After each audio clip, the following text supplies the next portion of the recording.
Continua então com Sônia Salles, que é a autora do livro Dom Pedro II e seus amigos judeus, falando um pouco do livro.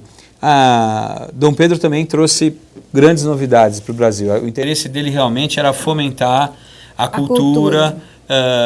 E ele sabia da importância disso para um país que estava em estado embrionário, né? Realmente, ele trouxe o Instituto Histórico Geográfico Brasileiro, ele fundou a Biblioteca Nacional, ele trouxe o Instituto dos Cegos, ele fez muita coisa, uma quantidade enorme de escolas. Uma ocasião quiseram oferecer uma estátua dele, quando acabou a Guerra do Paraguai. Ele disse: não, eu prefiro que vocês guardem esse dinheiro e com esse dinheiro fundem mais escolas. Ele era uma pessoa muito modesta, mas de uma cultura incrível, porque aos 5 anos de idade ele foi separado do pai e da madrasta e ficou com uma série de professores. Ele não teve infância. Aos 5 anos ele estudava o dia inteirinho e só tinha 1 hora para o almoço, para brincar com as irmãs. Preparando ele já para... Então, a vida dele foi só estudar. Você tem informação como era os portugueses e brasileiros, como viam esse interesse que ele tinha pelo hebraico, pela comunidade judaica? Não, os portugueses, naquela época, a França liderava o mundo cultural. Então, Dom Pedro II se dirigia mais aos franceses, ia mais para a França. Ele foi, inclusive, da Academia de Letras Francesa. Mas... E todos os grandes amigos e intelectuais também iam para a França nessa época. Francês era quase nossa segunda língua. Mas como os não-judeus viam, que conviviam com Dom Pedro, viam esse interesse? Você tem essa informação? Tenho. Porque como é uma coisa que a gente descobriu agora, não era divulgado. Não, mas havia, por exemplo, o Eça de Queiroz, que é um dos maiores escritores portugueses, ele tem um texto no seu livro Farpas, em que ele fala de Dom Pedro II. Então, as farpas era sempre falando mal de alguém.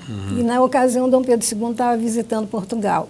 Então, ele dizia assim: Dom Pedro II não quer comer, não quer conversar, ele só quer hebraico. Então, isso já é uma manifestação de quem convivia... De que não era judeu. Não era judeu. Então, na época, as pessoas sabiam, né? Sabiam. E por que você acha que depois isso foi se perdendo, essa informação? Com o tempo tudo vai se perdendo, né? Se você não publicar livros, porque os livros são muito importantes, que vão ficando, imortaliza, né? Se você não publicar, a coisa vai se perdendo, ninguém sabe. Pouca gente sabe disso. Daí a importância dessa tua pesquisa, né? Com certeza. Quando é que você...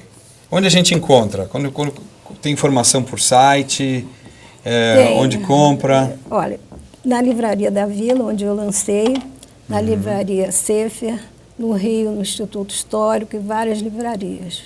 É da editora Kelps. Isso. E depois que você lançou, independente do presidente do Museu Judaico do Rio, quem mais teve contato? Qual foi a repercussão do teu lançamento? O lançamento foi muito bom. Aqui no Rio foi uma apoteose, né? Mas aqui em São Paulo também foi muito bonito, muito bonito. A colônia toda foi. Inclusive, nós pertencemos a uma sociedade chamada Sociarte, que é Amigos da Arte, e o presidente atual é judeu. Então, todos os amigos judeus foram. Foi muito bom, foi muito bonito. Eu fiquei muito feliz. Depois eu lancei em Recife também. E a colônia judaica lá é bastante grande. E lá tem bastante... Tem a antiga sinagoga, que é uma beleza. Né? Durante as escavações foi descoberto um mikve, isso, que é o do banho ritual. Exato. Acho que durante uma reforma, se não me engano, a Fundação Safra. Eles preservaram tudo, está muito bom. Não, o Safra que fez a reforma. A restauração, a restauração um tempo atrás. E durante essa restauração foi descoberto mais uma parte da sinagoga antiga. E algum motivo, você tem família lá, por isso que você lançou lá também. Isso. Eu faço parte também do Instituto Arqueológico Histórico Geográfico Pernambucano. E isso, uma coisa vai puxando a outra, né? E as pessoas ficaram surpresas, assim, de saber... Todos ficam muito surpresos. Muito surpresos. Realmente Todos ficam. Ninguém sabia mesmo. Ninguém sabe. Pouca gente sabe disso. Quase ninguém. O público, em geral, não sabe mesmo. Não, ninguém. Eu tinha visto alguma referência que ele era apaixonado por coisas de Israel, que ele visitou Israel e ficou impressionadíssimo. Isso eu li em algum lugar, mas que ele falava hebraico. E que ele tinha tantos amigos, né? Não. Isso a gente realmente, quando eu vi o título e soube do que se tratava, que ele falava hebraico, eu fiquei surpreso. Eu falei, então é interessante a gente dividir isso com a comunidade pessoas, e com muita gente fora da comunidade também assiste ao programa. É um fato histórico, então eu acho que como um fato histórico, isso tem que ser divulgado, tem que ser conhecido.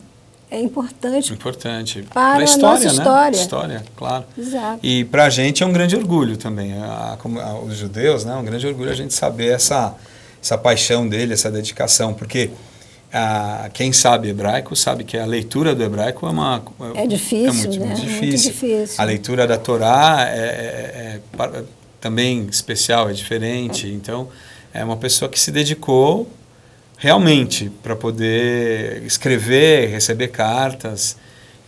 Foi um grande estudioso mesmo, não é qualquer... Sim. Agora, como você disse, 4 professores. 4 professores, ele foi passando de um por outro. Você tem o registro de todos? Tenho, aqui no livro tem. Também tem no livro o registro de todos os professores? Tem.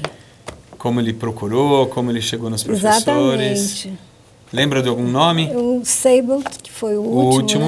Né? Que ficou com ele até no exílio e ficou até a morte dele. E ele sempre estudando, ele não parava de estudar. Só trocava de professor. Sim. Como é que será que esse livro de gramática foi parar nos jardins do... Foi um missionário judeu que leu, que estava lendo lá e naturalmente esqueceu, foi embora, esqueceu o livro ali. E ele então achou o livro e ficou interessadíssimo. A partir daí ele começou a estudar.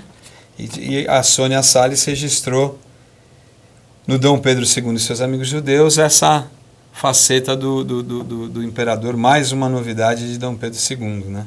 Além de ser um grande fotógrafo. Ele quase que trouxe fotografia para o Brasil, né? A exposição, a química, ele fazia parte de laboratório. Exato.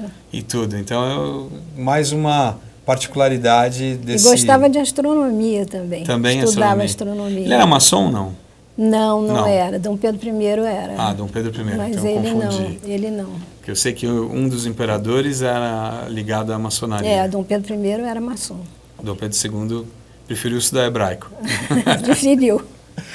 Bom, olha, conversamos aqui com a Sônia Salles.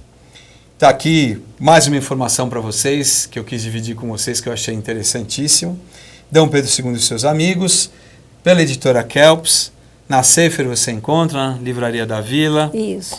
E eu acho bem interessante essa curiosidade. A gente fica com o Rabino Michel agora, com encontros interreligiosos com o catolicismo. É isso? Padre Celso.